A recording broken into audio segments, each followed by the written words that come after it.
السلام عليكم. 5 وصايا لمن ابتلي بالظلم.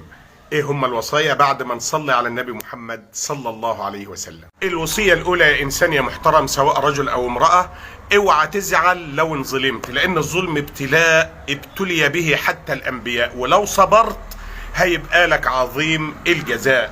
صحيح الانسان ساعات بيتألم من ظلم الاقارب، فلو الاقارب ظلموك اوعى تزعل. افتكر سيدنا يوسف عليه السلام لما اخواته شالوه ورموه في الجب.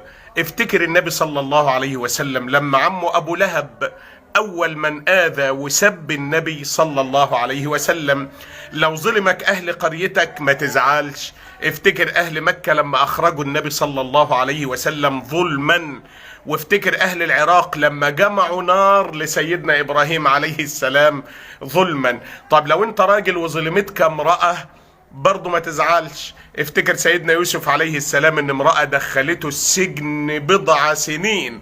طب لو انت امرأة ضعيفة وظلمك راجل، افتكر آسيا بنت مزاحم المبشرة بالجنة، امرأة فرعون لما فرعون زوجها صلبها على الأوتاد وقعد يعذبها فصبرت فاستحقت أن يبشرها الله بقصر في الجنة.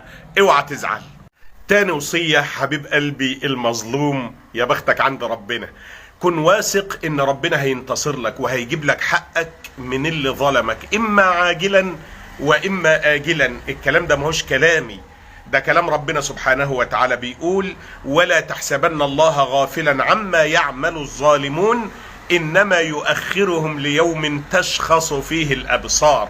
وده وعد النبي صلى الله عليه وسلم حبيبي المظلوم.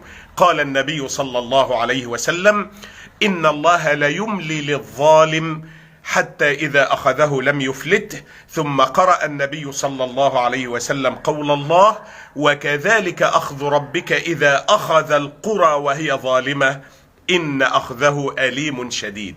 ربنا هيجيب لك حقك وزيادة، أبشر أيها المظلوم. الوصية الثالثة حبيب قلب المظلوم، من بركات إن أنت انظلمت ربنا رفع قدرك واداك دعوة ليس بينها وبين الله حجاب. الدعوة دي اسمها دعوة المظلوم، أبواب السماء بتتفتح لها. في الحديث الصحيح النبي صلى الله عليه وسلم لما كان بيوصي سيدنا معاذ بن جبل في نهاية الوصية قال له ايه؟ اتقي دعوة المظلوم فإنه ليس بينها وبين الله حجاب. وفي حديث تاني قال النبي صلى الله عليه وسلم: 3 لا ترد دعوتهم: دعوة الإمام العادل، ودعوة الصائم عند فطره، ودعوة المظلوم يرفعها الله فوق الغمام وتفتح لها أبواب السماء ويقول لها الرب جل وعلا: وعزتي وجلالي لأنصرنك ولو بعد حين. البركات دي كلها جايه بايه؟ ان انت انظلمت. الوصية الرابعة حبيب قلب المظلوم، دايما اسعى ان انت تستعيد حقك. ما قدرتش تستعيد حقك يبقى ما تضيعش عمرك في الحزن والبكاء ان انت انظلمت. فوض امرك لله سبحانه وتعالى، واكثر من قول حسبي الله ونعم الوكيل، لان معنى حسبي الله ونعم الوكيل انك بتنقل ملف قضيتك من قاضي الارض الى قاضي السماء. واخيرا حبيب قلبي المظلوم، وصيتي لك راجع نفسك، راجع سجلك مع الله سبحانه وتعالى، لان احيانا ربنا بيسقي من ظلم من نفس الكأس. شوف انت ظلمت مين فربنا سلط عليك مين ظلمك، لان الديان لا يموت، واللي بيخون بيتخان، واللي بينم في حق الناس بيتنم في حقه. فاصلح ما بينك وبين الله سبحانه وتعالى، فربما ان اللي انت وقعت فيه ده عقوبة انت ظلمت بيها غيرك. وقبل ما اودعك حبيب قلب المظلوم اقول لك يا بختك، احمد ربنا ان انت مظلوم وما انت الظالم.